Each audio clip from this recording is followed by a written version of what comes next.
요즘 전 세계적으로 뜨거운 산업, 그 중에서도 방위산업, 라틴 아메리카 시장과 한국의 기회에 대해서 이야기를 해볼 건데요. 오늘 함께할 두 분 모셨습니다. 먼저 국내 항공방산의 핵심 기업이죠. 카이에서 오신 관계자님. 네, 반갑습니다. 한국항공우주산업 카이에서 나왔습니다. 그리고 라틴 아메리카 시장을 누구보다 잘 아시는 페루 출신 관계자님도 모셨습니다. 안녕하세요. 안녕하세요.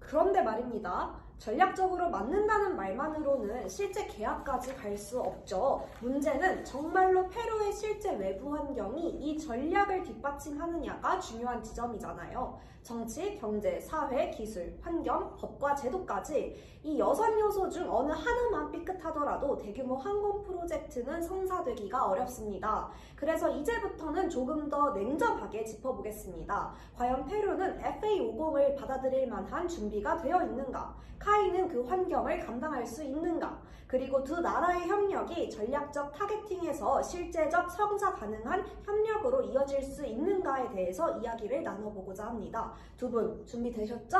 네.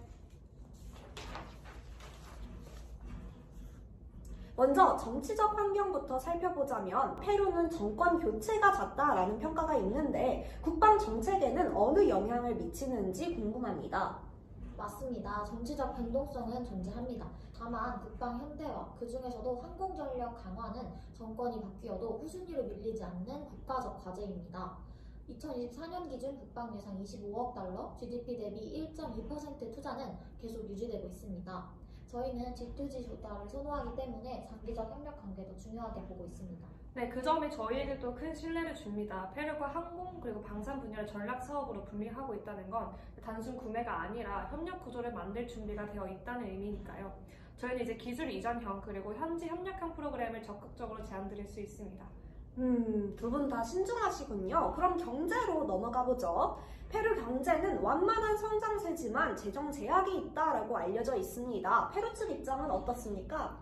2025년 성장률 전망은 2.2% 정도입니다. 성장세는 있지만 고금리 환율 변동이 부담이죠. 이런 환경에서는 단기 일시불이 아니라 장기 분할 지급이나 금융 패키지가 필요한 구조입니다. 네, 그 부분은 저희도 잘 알고 있습니다. FA50 산업은 ECA 기반 금융 패키지, 수출 신용, 장기 분할 지급 모두 제공할 수 있습니다. 재정 부담을 최소화하는 방식으로 맞춤형 구조 설계가 가능합니다. 서로 많은 계산이 오가고 있군요. 이번에는 사회적 환경을 살펴보겠습니다. 페루는 젊은 노동력이 강점이라는 이야기가 있는데요. 네, 정확합니다. 노동 참여율 74.8%, 고등교육 이상 인구 35.1%로 기술 인력은 충분히 준비되어 있습니다. 다만 비공직 노동 비율이 60%라 제도권 편입과 기술 격차 해소가 과제입니다.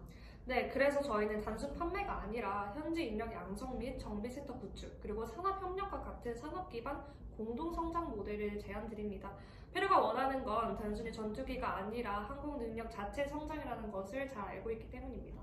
설명 감사합니다. 이제 마지막 차례죠. 법과 규제 환경입니다. 페루는 투자자 보호는 강화되지만 절차는 복잡하다라는 이야기가 있는데요. 네, 법인세율은 29.5%지만 전략 산업에는 감면 혜택이 있습니다.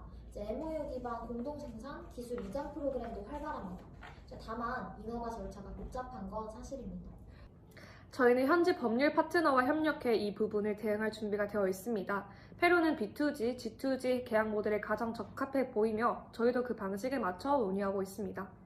좋습니다. 정말 많은 이야기를 나눠봤는데요. 오늘 논의를 정리해보면 페루의 외부 환경이 FA50 도입과 산업협력에 상당히 맞아떨어진다는 것 맞죠?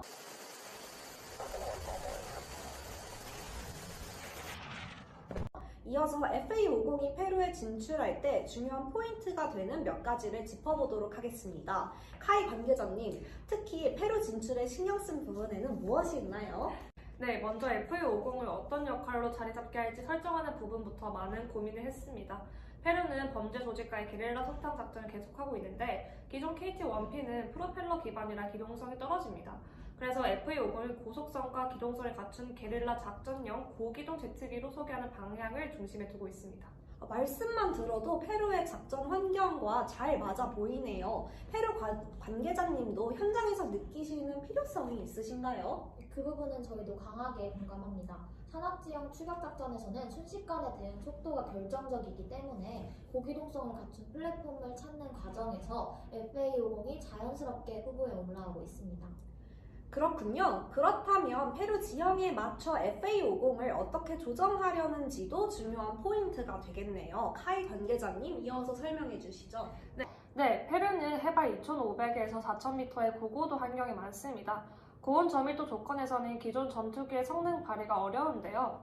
그래서 FA50의 고고도 이륙, 엔진 냉각, 공기 흡입, 고지대용 센서 패키지 구성 등을 제안하고 있습니다. 단순 판매가 아니라 페루 맞춤 솔루션 제공이 목표라고 할 수 있죠. 페루 관계자님, 실제 작전에서 이런 조정이 큰 영향을 미칠까요? 네, 당연히 그렇습니다. 고고도 지역에서는 추진력 저하 문제가 자주 발생합니다. 그래서 지금 말씀하신 냉각 흡입 시스템 개선, 고지대 대응 성능 강화는 실전에서 매우 중요한 요소입니다.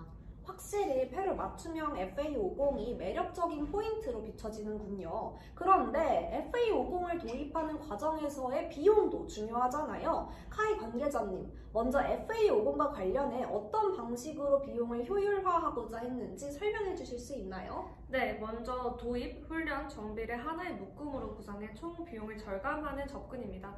FA50은 F16의 18,000달러에 비해 훨씬 낮은 약 5,500달러 수준이고 A29보다 임무 수행 범위가 훨씬 더 넓습니다. 즉 초기 구매비보다 수명 주기 전체 비용을 기준으로 보면 경제성이 더 분명하게 나타나는 기종인 셈이죠. 확실히 도입 이후까지 고려한 비용 구조가 중요한 것 같습니다. 페루 관계자님, 이런 방식이 실제로도 효과가 있나요? 네, 그런 접근은 페루 정부가 선호하는 방식입니다. 수명주기 비용 중심으로 평가하는 것은 예산 안정성 측면에서도 크게 도움이 됩니다. 이어서 예산을 한 번에 쓰지 않는 방식, 그러니까 부담을 나누는 구조도 있다라고 들었습니다. 카이 관계자님 설명 부탁드립니다. 네, 그건 분할 조달 방식입니다. 예산을 여러 차수로 나눠 집행하며 부담이 줄어듭니다. 여기에 수출신용, 저리융자, 장기 분할 납부 방식 등을 결합하면 초기 구매 비용이 굉장히 낮아집니다.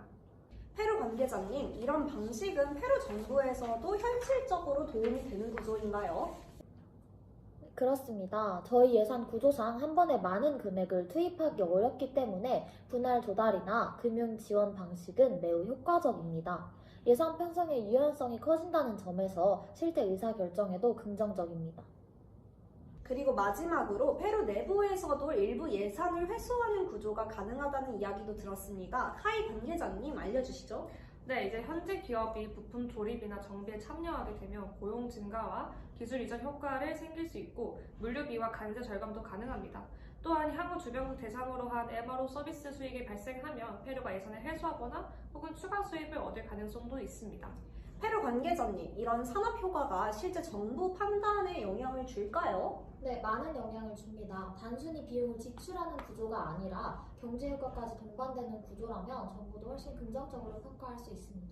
그렇군요. 이제 FA50이 페루에서 운용되는 과정에서 무엇이 필요하고 어떤 기반을 갖춰왔고 또 갖춰야 하는지에 대해서 이야기를 해보겠습니다. 카이 관계자님, 그동안 페루와 어떤 협력을 이루어오셨는지 소개해 주시겠습니까?